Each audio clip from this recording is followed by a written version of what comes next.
సంపాదించిన మనీని హ్యాపీ మనీగా మార్చుకోవాలనుకుంటే విజువలైజేషన్ 2.0కి జాయిన్ అవ్వండి. నమస్కారం శ్రీ ఆచార్య అనంతకృష్ణ స్వామి గారు. నమస్కారం అండి. ప్రీవియస్ వీడియోలో ఒక మనిషి తన పరిధిలోనే ఆలోచించుకుని జీవితాన్ని అక్కడి నుంచే చూసి అక్కడితోనే బతికేస్తూ ఉంటాడు. కొన్ని విషయాలకి వెళ్ళాలి, బయటికి వెళ్ళి కొంచెం ఆలోచించి వేరే దాన్ని కూడా అడాప్ట్ చేసుకుంటే ఏ విధంగా ఉంటుందో అనేటువంటి ఆలోచన వచ్చినప్పుడల్లా లోపల ఒక భయం ఉంటుంది, దాన్ని బ్రేక్ చేయలేరు. మీరు ఒక విషయం చెప్పారు, ఒక 15 days కంటిన్యూగా ఇది ఒకటనే కాదు వేరే సబ్జెక్ట్స్ కూడా చూస్తూ ఉంటే, అంటే దీనికి సంబంధించిందే వేరే వాళ్ళు చెప్పేది కూడా. సో కంఫర్ట్ జోన్ బ్రేక్ చేసి చూసిన తర్వాత మీకు క్లారిటీ వస్తుంది జీవితం మీద, దాని నుంచి ఏం నేర్చుకోవచ్చు అనేది అప్పుడు ప్రయత్నం చేయండి. భయం అనిపిస్తే అవును, ఇప్పటికి కూడా చాలా మంది వీడియోలు చూస్తారు, కాల్ చేస్తారు, నేను రావాలనుకుంటున్నా అంటారు, మళ్ళీ సమయానికి రాలేని పరిస్థితి. అవును, పోనీ ఇంకా వేరే ఏదైనా క్లాసు పోదామా, అక్కడ కూడా అదే ప్రయత్నం. ఎందుకు కన్ఫ్యూజన్లో ఉన్నారు? ఇంకెన్ని సంవత్సరాలు ఉంటారు ఇలా కన్ఫ్యూజన్లో? మార్చుకోవాలనే ఆలోచన మీకు ఎందుకు రావట్లేదు? ఆ కంఫర్ట్ జోన్ ఆ వీడియోలో బ్రేక్ చేసాము. సో ఈ వీడియో ఏం చెప్తున్నారు? ఎలా ఉంటుందంటే, అప్పుడు మీరు ఒక బిజినెస్ చేయాలనుకున్నారు, ఒక వ్యాపారం చేయాలనుకున్నప్పుడు ఏం చేస్తారంటే, ప్రశాంతంగా కూర్చొని రాత్రి భోజనాలు అవన్నీ అయిపోయిన తర్వాత మీ భార్యతో చర్చిస్తారు. నేను ఇప్పుడు కొత్తగా బిజినెస్ చేయాలనుకున్నాను, దీని విషయంలో మరి నేను ఇలా డబ్బు తేవాలనుకున్నాను, మన దగ్గర కొద్ది ఉంది, ఇంకా కొద్దిగా నేను అప్పు తేవాలనుకున్నాను, అది తెచ్చేసి పలానా బిజినెస్ చేయదలుచుకున్నాను. ఎందుకంటే ఈ చేసేది జాబ్ ఏదైతుందో ఇన్కమ్ సరిపోవట్లేదు, కాబట్టి ఇంకా కొత్తగా ఏదైనా చేయాలనుకున్నప్పుడు పాపం ఆమె వంటింట్లో పని చేసుకుంటుంది, పిల్లల్ని చూసుకుంటుంది, ఆ బాధ్యత తప్ప ఇంకేం తెలియదు ఆమెకి. కానీ భర్త ఏదో చేస్తున్నాడని చెప్పేసి ఆమె ఏదో సలహా ఇస్తుంది. ఓకే, ఆ తర్వాత మీరు ఏం చేస్తారంటే, మళ్ళీ ఒక ఫ్రెండ్ దగ్గర వెళ్ళేసి, బాగా క్లోజ్ ఉన్న ఫ్రెండ్ దగ్గర నేను ఇలా బిజినెస్ చేయాలని చెప్తారు. చెప్పగానే అతనికి అసలు ఆ బిజినెస్ గురించి ఐడియా లేదు. ఇప్పుడు మీకే ఆ బిజినెస్ కొత్తగా, ఆ ఫ్రెండ్కి ఆ బిజినెస్ గురించి ఐడియా లేదు, కానీ అతను ఏవో సలహాలు ఇస్తాడు. ఆ తర్వాత ఏం చేస్తారంటే, ఒక బిజినెస్కు సంబంధించిన ఒక వ్యక్తి దగ్గరికి వెళ్తారు. అంటే మీ పరిధిలో ఉన్నటువంటి ఆ బిజినెస్ సంబంధించి ఒక వ్యక్తి దగ్గరికి వెళ్ళి ఆ వ్యక్తిని అడగడం జరుగుతుంది. ఆ వ్యక్తిని అడిగినప్పుడు ఏమంటాడంటే, ఏముంది బిజినెస్ మొత్తం కాంపిటీషన్ ఎక్కువ అయిపోయింది, చాలామంది పెట్టారు, ఇలా లాస్ ఉంది, ఇంత ప్రాఫిట్ లేదు, ఇంతమంది బోలెడ్ ప్రాఫిట్ ఉండేది. ఇవన్నీ చెప్పినప్పుడు మీకు ఏమనిపిస్తుంది అంటే, ఇది పెట్టిన తర్వాత సక్సెస్ అవుతామా, ఫెయిల్ అవుతామా? ఓకే, ఇప్పుడు ఏమవుతుందంటే, మొదటిసారి మీరు అనుకున్నప్పుడు ఉన్న ఉత్సాహం మెల్లిగా నీరు కారిపోవడం జరిగింది. మీరు ఒక్క విషయం ఆలోచించండి. ఇప్పుడు ఎవరైతే వ్యాపారస్తుడికి అడిగారో మీ సర్కిల్లో దానికి సంబంధించి, ఒక 20 సంవత్సరాల నుంచి అదే బిజినెస్లో ఉన్నాడు ఆయన. అదే బిజినెస్లో కూతురు పెళ్లి చేశాడు, పిల్లాన్ని చదివించాడు, ఒక ఇల్లు కట్టుకున్నాడు, ఈరోజు కూడా మంచి స్థాయిలో ఉన్నాడు. మరి ఒకవేళ కనుక అది బిజినెస్ బాగాలేకపోతే, లాస్ అయితే ఈయన ఆ స్థాయిలో ఎలా ఉంటాడు? కానీ ఎవరు కూడా తమ బిజినెస్ గురించి పాజిటివ్గా చెప్పరు. కాబట్టి ఎవరి ఆలోచనలు మీ మీద ప్రభావితం చేయలేవు. ఈ ఒక్క వర్డ్ని పట్టుకోండి మీరు, ఎవరి ఆలోచనలు మీ మీద ప్రభావితం చేయలేవు. కాబట్టి ఇప్పుడు మీరు ఏం చేయాలి? మీరు ఏం చేయాలనుకున్నా సరే మీరు ఎవరిని అడగద్దు. ఒక కొత్త పని మొదలు పెడుతున్నాం, మీ ఇన్నర్ మైండ్ అడగండి. మీ ఇన్నర్ మైండ్ ఏదైతుందో అది ఏం చేస్తుందంటే, మీకు కొత్త అవకాశాల వైపు ప్రయాణం చేస్తుంది. 2, గొప్ప అవకాశాలని కల్పిస్తుంది. 3, కొత్త దారులు చూపిస్తుంది. మిమ్మల్ని ఎంత వీలైతే అంత అభివృద్ధి వైపు ప్రయాణం చేస్తుంది. కాబట్టి ఇది సరిపోతుంది మనకి ఈ విషయం తెలియక ఏం చేస్తామంటే, ప్రతి వాళ్ళు సలహాలు తీసుకుంటాం. మన సబ్జెక్ట్లో మనం ఏం చేయాలనుకున్నా సరే మనం ఎవరి సలహాలు తీసుకోవద్దు, ఎవరి సలహాలు మన మీద ప్రభావితం చూడకుండా మనం అసలు జోలికి పోవద్దు, వాటి గురించి ఆలోచించద్దు.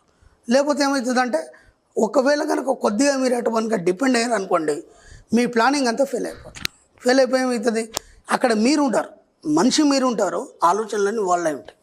కాబట్టి మీరు ఏం చేయాలనుకున్నా సరే ఈ ప్రపంచంలో, ఏ కొత్త పని చేయాలనుకున్నా సరే, లేదా ఒక వ్యాపారం కావచ్చు, లేకపోతే ఒక కంపెనీ కావచ్చు, ఏదైనా కావచ్చు, మీరు సొంతంగా ప్రారంభించండి, ఎవరికి చెప్పకండి. ఓకే, మన దగ్గర క్లాసులకు వచ్చిన వాళ్ళు చాలామంది ఉన్నారు, సబ్జెక్ట్ అవగతమైంది వాళ్ళకి, వాళ్ళు ఈరోజు మంచి స్థాయిలో ఉన్నారు. ఎందుకు? వాళ్ళు ఎవరిని ఏం అడగలేదు, ఇంట్లో కూడా చెప్పలేదు. ఎందుకంటే ఇప్పుడు ఆ బిజినెస్ గురించి మీకు ఐడియా లేదు, ఎవరిని అడిగితే ఏదో చెప్తాడు, దానివల్ల ఏమవుతుంది, అది డిస్టర్బెన్స్ అనేది జరుగుతుంది. వీలైనంత ఏ విషయాలైనా సరే మీ సొంత నిర్ణయాలు తీసుకోండి, ఎవరిని అడగకండి, ఎవరి మీద డిపెండ్ కాకండి. ఓకే, ఇప్పుడు దానికోసం మీరు ఏం చేయాలి? సొంత నిర్ణయాలు తీసుకోవాలన్నప్పుడు మీకు ఆ నిర్ణయాలు ఎలా వస్తాయి? జస్ట్ మీరు మెడిటేషన్ అనేది నేను చెప్పాను, నైట్ 10:30 లేదా మార్నింగ్ 4:30కి ఎందుకు చేయాలి, 10:30కి ఎందుకు చేయాలి అనే విషయాలు కూడా మనం క్లాస్లో చెప్పుకున్నాం. అంటే వేరే టైం మనం ఫిక్స్ చేసుకోవచ్చు, ఆ సమయంలోనే ఎందుకు చేయాలి, దానికి కొన్ని ప్రత్యేక కారణాలు ఉన్నాయి మనం చెప్పుకున్నాం. ఇప్పుడు ఏం చేస్తారంటే మీ బిజినెస్ ఏదైతుందో ముందు ఒక ప్లాన్ వేసుకోండి. ఆ బిజినెస్కి ఏమేమి చేయాలి, ఎంత అమౌంట్ వస్తుంది, దానికి ఖర్చు ఎంత వస్తుంది, వీటన్నిటి బేరేజ్ వేసుకుని ఒక పేపర్ మీద పెట్టుకోండి. పేపర్ మీద పెట్టుకొని చివరిలో ఒక వర్డ్ రాయండి. ఓకే, ఏదైతే సరి అయిందో అది మాత్రమే విశ్వం నాకు ప్రసాదిస్తున్నందుకు విశ్వాన్ని కృతజ్ఞత. ఓకే, ఇది ఒకటి రాయండి. రాసేసి ఏదైతే డిజైన్ ఉందో మీరు అనుకున్నారో ఆ డిజైన్ అంతా ఒక్కసారి మీ సబ్కాన్షియస్ మైండ్కి ఇచ్చి మెడిటేషన్లో ఆ డిజైన్ని ఒక 5 నిమిషాలు గమనించండి. మీరు ఇచ్చినటువంటి ఏదైతే మీకు ఉంటుందో మీరు ఏమేమి అనుకుంటున్నారో అదంతా ఒక్క 5 నిమిషాలు దాన్ని మైండ్లో తలుచుకొని మెడిటేషన్లో కూర్చున్న తర్వాత తలుచుకొని హాయిగా పడుకోండి. ఓకే, తెల్లారు లేవగానే మీరు చేయాలన్నా వద్దా అనేది మీకు మైండ్ చెప్తుంది, మీ ఇన్నర్ మైండ్ చెప్తుంది. ఎలా ఉంటుందంటే ఇప్పుడు మనం ప్రొద్దున లేవగానే టక్ రెడీ అయిపోతాం. రెడీ అయిపోయిన తర్వాత ఆఫీస్కి వెళ్ళడానికి రెడీ అవుతాం. ఆఫీస్కి వెళ్ళడానికి రెడీ అయిపోగానే సరిగ్గా సమయానికి మన 2 వీలర్ కీ దొరకదు, లేదా కార్ కీ దొరకదు మనకి. ఎందుకంటే రాత్రి వస్తాం ఎక్కడో పెట్టేస్తాం, హడావుడిలో ఉంటుంది. అది ఎన్ని ప్రయత్నాలు చేసినా దొరకదు. ఓకే, తెల్లారి మీరు పోయే మూమెంట్లో మీరు హడావుడి పడుతుంటే మీ ఆవిడ అడుగుతుంది ఏమైంది మీకు అని, అనగానే కీ కనిపించట్లేదు ఎక్కడ ఉందని. మీరు ఎన్నిసార్లు ప్రయత్నం చేసినా మీ ఆవిడకే కీ దొరుకుతుంది, మీకు దొరకదు. గమనించండి ఆ విషయాన్ని. ఆవిడే తీసుకొచ్చేస్తుంది, ఇదిగోండి ఇక్కడ పెట్టారు, ఇక్కడ మర్చిపోయారు. ఇక్కడ ఏం జరుగుతుందంటే ఆ కీ చెప్తుంది. ఎప్పుడు అక్కడ మీరు, మీ మిస్సెస్, మీ పిల్లలు అందరూ కూడా కీ గురించి ఆలోచించినప్పుడు ఏమవుతుందంటే ఆ వైబ్రేషన్స్ అన్నీ ఆ కీ మీద ఫోకస్ చేయబడుతుంది.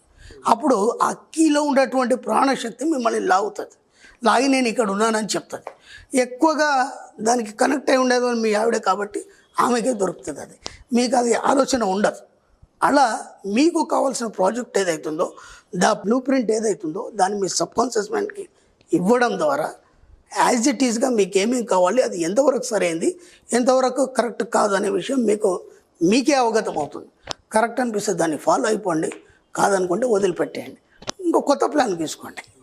దాంట్లో తప్పేం లేదు కదా. చాలామందికి ఆ కన్ఫ్యూషన్ ఉండటం వల్లే ఎక్కడి నుంచి ఎక్కడికో వెళ్తూ ఉంటుంది. కాబట్టి ఎంత వీలైతే అంత ఎవరిని ఏమి అడగకండి. మీరేం చేయాలనుకున్నారు యాజ్ ఇట్ ఈస్గా చేయండి. నేను 100 సార్లు చెప్పాను, మీకేం తినాలనిపిస్తే అది తినేయండి.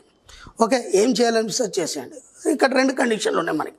ఒకటి ప్రకృతికి ఇబ్బంది పెట్టద్దు, 2 పక్కవాడికి ఇబ్బంది పెట్టద్దు. మీకు ఏం నస్తే చేయండి, ఎవరికి చెప్పకండి.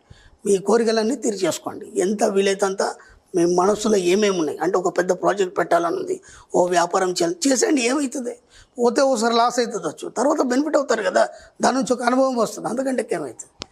కాబట్టి ఎంత వీలైతే అంత మీ ఇన్నర్ మైండ్ అడగండి, ఎవరిని ఏ సలహాలు అడగండి, ఎవరి సలహాలు తీసుకోకండి. అందుకే చెప్తున్నాను, ఎవరి ఆలోచనలు మీ మీద ప్రభావితం చేయకుండా మీరు చూసుకోండి, సరిపోతుంది, మీరు సక్సెస్ అయిపోతారు. Thank you sir, thank you so much Shri Acharya. Thank you అండి.